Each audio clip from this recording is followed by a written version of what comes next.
नमस्कार, आप देख रहे क्राइम तक। मैं हूं अश्विनी सिंह। महाराष्ट्र के पुणे में क्रिसमस के दिन दो नाबालिग बच्चियों के साथ कुछ ऐसी हैवानियत होती है जिसके बाद पूरा पुणे शहर जो है वो आग बबूला है, लगातार प्रोटेस्ट पर उतरा हुआ है। दरअसल यहां क्रिसमस के दिन दो बच्चियां लापता हो जाती है। बुधवार का दिन था। बच्चियों के जो पेरेंट्स होते हैं वो दिहाड़ी मजदूरी करते थे, जिसके बाद वो अपने काम पर गए थे। इसी दरमियान जब काम करके वो लौटती है उनकी माँ घर पर दोपहर के टाइम, तो देखती है कि उनकी दोनों बच्चियां, एक 8 साल की थी और दूसरी 9 साल की, दोनों घर पर नहीं थी। इसके बाद वो आस पड़ोस में जाती हैं, जहां पर पूछती है कि क्या उनकी बच्ची को किसी ने देखा है। इस पर बोलते हैं आस पड़ोस वाले कि नहीं, उन्हें तो नहीं देखा गया है।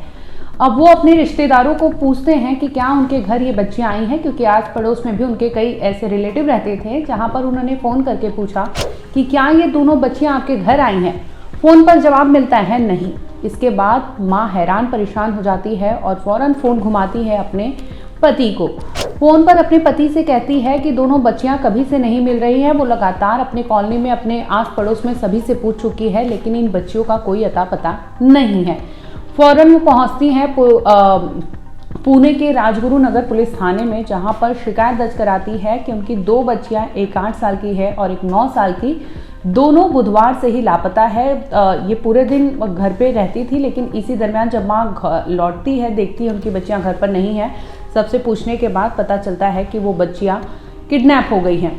अब मामला पुलिस तक जा पहुंचता है, क्योंकि जो बच्चियां थी नाबालिग थी और इस समय जो कल्याण का मामला तूल पकड़ा हुआ है। एक और आपने देखा होगा कि वहां भी नाबालिग बच्ची के साथ, यानी 13 साल की बच्ची को किडनैप किया जाता है, जिसके बाद पड़ोस का ही रहने वाला एक शख्स उसको किडनैपिंग के बाद अपने घर लाता है। वहां पर उसके साथ दरिंदगी करता है।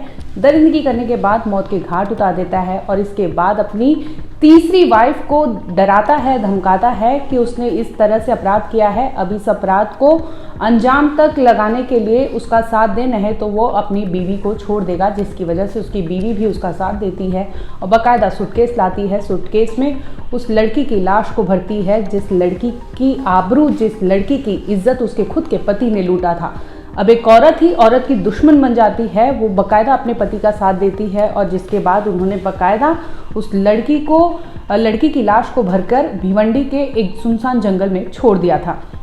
हालांकि इस केस में पुलिस ने दोनों आरोपी का अरेस्ट कर दिया है। ये मामला अभी तूल पकड़ा ही था महाराष्ट्र से कि वापस पुणे से दो ऐसी खबरें सामने आई है जिसमें दो नाबालिग बच्चियां, यानी दो सगी बहनों के साथ जुल्म हुआ है। इसके साथ ही दूसरी ओर एक पुलिस अधिकारी ने भी एक 5 साल की नाबालिग बच्ची के साथ हैवानियत की है। दोनों मामला पुणे से ही सामने आया है।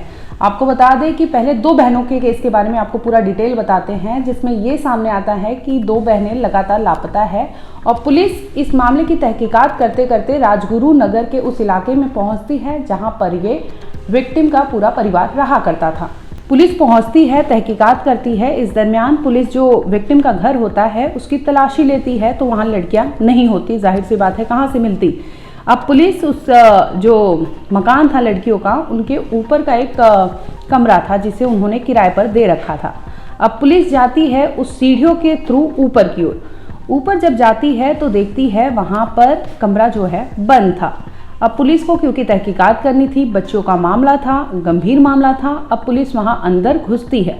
जब अंदर घुसती है तो देखती है, पहले तो परिवार से, विक्टिम के फैमिली से पूछा जाता है कि ये मकान किसका है।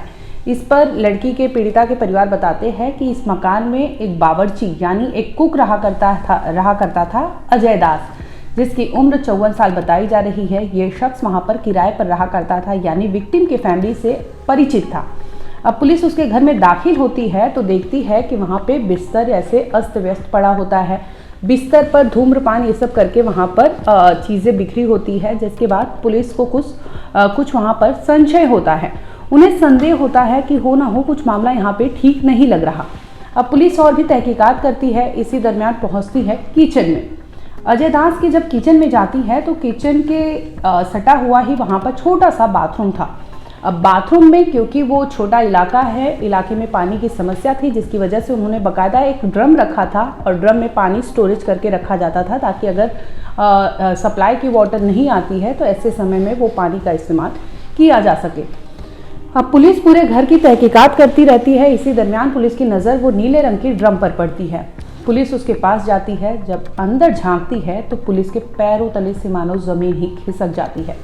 बता दें कि पुलिस दो बच्चियों को, जिन दो बहनों को ढूंढ रही थी, उन दोनों बहनें वहां पानी में अंदर डिप की हुई मिली थी। अब पुलिस को समझ नहीं आ रहा था कि आखिर ऐसे कैसे क्या चीज़ें हो गई कि इस तरह से किसी ने हत्या को अंजाम दिया हो। अब पुलिस पेरेंट्स को बुलाती है, क्योंकि घर नीचे ही था, उन्हें बुलाती है, बोलती है कि शिनाख्ती कीजिए, क्या ये दो लड़कियां यही हैं जिनकी आपने किडनैपिंग की रिपोर्ट दर्ज कराई थी। अब उनके पिता आते हैं, वो देखते हैं, बिलखने लगते हैं, तड़प कर चीखने चिल्लाने लगते हैं। माँ का रो रो कर बुरा हाल हो जाता है, क्योंकि जिस बच्ची को, अपने दोनों बच्चियों को वो अपने सामने पाले पोस रहे थे, जिसे 8-9 साल की दोनों बच्चियां थी, जिनको वो अपना भविष्य बनाने के लिए पढ़ा लिखा रहे थे, उन बच्चियों की सांसें रुक चुकी थी और वो बच्चियां अब बेसुध, यानी किसी भी हलचल, कोई भी हलचल उनके शरीर में नहीं थी और बाकायदा उस ड्रम में उन बच्चियों की लाश पड़ी थी। अब उस लाश को निकाला जाता है, पुलिस फॉरेंसिक टीम बुलाती है, पोस्टमार्टम के लिए बच्चियों को भेजा जाता है, जिसमें शुरुआती जांच में ये खुलासा हुआ है कि हो सकता है कि जो आरोपी अजय दास है, उसने बच्चियों का किडनैप किया हो और किडनैपिंग के बाद उसने बच्चियों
कल नाताल 25 दिसंबर था। उस सिलसिले में पुणे से मुख्यालय से एक एडिशनल फोर्स मंगाया था और एक किले में भी डिप्लॉय किया था हर जगह। तो वो एक किले के नीचे एक दुकान है, वो दुकान में उनके वहाँ ये खाना खाने आए थे और उसके बाद में उसकी जो छोटी लड़की है तो पीड़ित है वो, तो उसके कंप्लेंट आए थे कि इन्हें कोई फिजिकल असॉल्ट किया है।